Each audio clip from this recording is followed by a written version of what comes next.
Hi everyone. അങ്ങനെ പറഞ്ഞ് financial ഇയറിന്റെ half year complete ആയിരിക്കുകയാണ്. 2024-25 ഫൈനാൻഷ്യൽ ഇയറിന്റെ Q1 Q2 കംപ്ലീറ്റ് ആയി. അതുകൊണ്ട് തന്നെ ഞങ്ങളുടെ half yearly financial year trading performance നിങ്ങൾക്ക് ട്രാൻസ്പെറന്റ് ആയിട്ട് കാണിക്കാവുന്നത് ആ വീഡിയോ ആണ് ഇത്.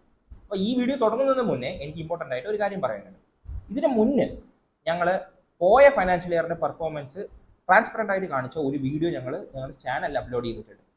റീൽ സെക്ഷനിൽ ഏറ്റവും ടോപ്പിൽ പിൻ ചെയ്ത് വെച്ചിട്ടുണ്ട്. നിങ്ങൾ ആ വീഡിയോ എന്തായാലും വ്യക്തമായി കാണണം. കാരണം അതിൽ പോയ ഫൈനാൻഷ്യൽ ഇയറിന്റെ പെർഫോമൻസ് ഉണ്ട്. ഈ ഫൈനാൻഷ്യൽ ഇയറിൽ നമ്മൾ അത് ജൂൺ ആ ടൈമിലാണ് ആ വീഡിയോ അപ്ലോഡ് ചെയ്തത്. സോ ഈ ഫൈനാൻഷ്യൽ ഇയർ തുടക്കം മുതൽ ജൂൺ വരെയുള്ള ഞങ്ങളുടെ ഫൈനാൻഷ്യൽ ഇയർ പെർഫോമൻസ് എന്താണോ അത് അതിലുണ്ട്.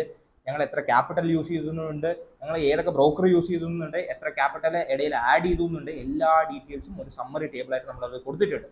സോ ആ വീഡിയോ എന്തായാലും കാണണം. രണ്ടാമത്തെ കാര്യം എനിക്ക് പറയാനുള്ളത്, ഈ ഫൈനാൻഷ്യൽ ഇയർ ഞങ്ങൾ തുടങ്ങുന്നത് അറൌണ്ട് 88,70,000 റുപ്പീസിലാണ്. എന്നിട്ട് മെയ് ആ ടൈം ആയപ്പോൾ ഏഷ്യ കറോൾ അക്കൗണ്ടിൽ നമ്മളൊരു 3.2 lakhs എക്സ്ട്രാ ക്യാപിറ്റൽ ആഡ് ചെയ്യുന്നതായിരുന്നു. സോ വെയിറ്റഡ് ആവറേജ് നോക്കുകയാണെങ്കിൽ ഒരു 90 lakhs നമ്മൾ പിടിക്കാം. അതാണ് നമ്മുടെ ഒരു സ്റ്റാർട്ടിംഗ് ക്യാപിറ്റൽ എന്ന് പറയുന്നത്. സ്റ്റാർട്ടിംഗ് 88.7 lakhs ആണെങ്കിലും ഒരു 3 lakhs എക്സ്ട്രാ നമ്മുടെ ഏഷ്യ കറോൾ അക്കൗണ്ടിൽ മെയിൽ ആഡ് ചെയ്തിട്ടുണ്ട്. അതാണ് രണ്ടാമത്തെ കാര്യം.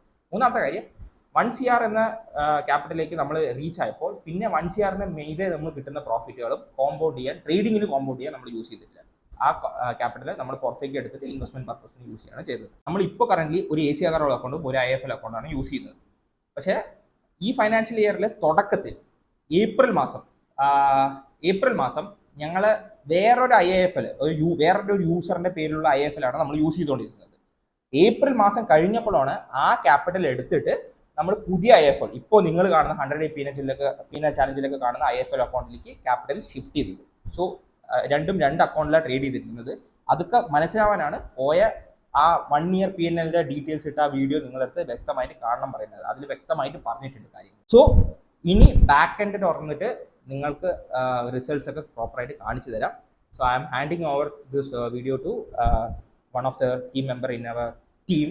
So he will be walking through all the demat accounts that we have used in this financial year. Main ആയിട്ട് ഒരു ഏഷ്യ കറോൾ അക്കൗണ്ട്, ഒരു IFL അക്കൗണ്ട്, പിന്നെ ഈ ഫൈനാൻഷ്യൽ ഇയറിലെ സ്റ്റാർട്ടിങ്ങിൽ നമ്മൾ ഒരു മാസം ട്രേഡ് ചെയ്ത ആ വേറൊരു പഴയ IFL അക്കൗണ്ട്, ആ 3 അക്കൗണ്ടിലും കൂടെ he will be walking through. അപ്പോൾ നമ്മൾ ബ്രോക്കറുടെ ടെർമിനൽ തുറന്നിട്ട് ഈ ഫിനാൻഷ്യൽ ഇയറിലെ പ്രോഫിറ്റ് ലോസ് ചെക്ക് ചെയ്യാൻ പോവാണ്. അപ്പോൾ നമ്മൾ 2 ടാബ് തുറന്ന് വെച്ചിട്ടുണ്ട്. One is India Infoline IIFL and the other one is Asia Carol. അപ്പോൾ നമുക്ക് ഫസ്റ്റ് IIFL കറൻ്റ്ലി ട്രേഡ് ചെയ്തുകൊണ്ടിരിക്കുന്ന അക്കൗണ്ടിലെ പ്രോഫിറ്റ് ലോസ് നോക്കാം. അപ്പോൾ നിങ്ങൾക്ക് ഇവിടെ ID കാണാം. എന്നിട്ട് മൈ അക്കൗണ്ട്സിൽ പോർട്ട്ഫോളിയോയിൽ വന്നു കഴിഞ്ഞ് കഴിഞ്ഞാൽ P&L സമ്മറി റിയലൈസ്ഡ് ഉണ്ട്, അതെടുക്കാം. അതിൽ വന്നു കഴിഞ്ഞ് കഴിഞ്ഞാൽ product we will select as FNO. എന്നിട്ട് ഫിനാൻഷ്യൽ ഇയർ 24-25 എന്നിട്ട് റിപ്പോർട്ട്സ് നമുക്ക് നോക്കാം. അപ്പോൾ ഇതിൻ്റെ അത് കുറേ അധികം പേജസ് ഉണ്ട്, 22 pages നിങ്ങൾക്ക് കാണാം. ലാസ്റ്റ് പേജിലേക്ക് പോകാം. നമുക്ക് ലാസ്റ്റ് പേജിൽ വന്നു കഴിഞ്ഞാൽ ഇവിടെ EFIയിലുള്ള നെറ്റ് പ്രോഫിറ്റ്സ് കാണാം, 11.12 lakh. അതിൻ്റെ ചാർജസ് എല്ലാം ഇവിടെ കൊടുത്തിട്ടുണ്ട്. അതിനായിട്ട് നമുക്ക് നെക്സ്റ്റ് അക്കൗണ്ടാണ് ഏഷ്യ അഗർവാൾ.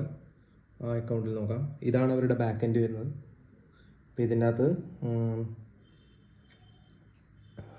റിപ്പോർട്ട്സിൽ വന്നിട്ട് P&L റിപ്പോർട്ടിൽ വന്നു കഴിഞ്ഞ് കഴിഞ്ഞാൽ ഇതിനകത്ത് ഫസ്റ്റ് ഡേറ്റ് സെലക്ട് ചെയ്യാൻ പറ്റില്ല, from which date we are going to get the result എന്നുള്ളത്.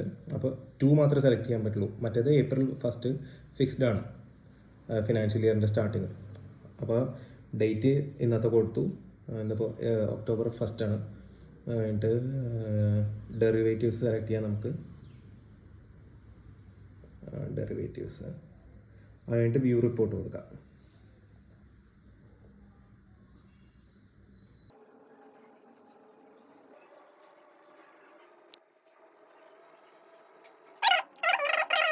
ടോട്ടൽ ചാർജസ് നെറ്റ് P&L എന്ന് പറയുന്ന എമൗണ്ട് വരുന്നത് 7.77 lakhs ആണ്.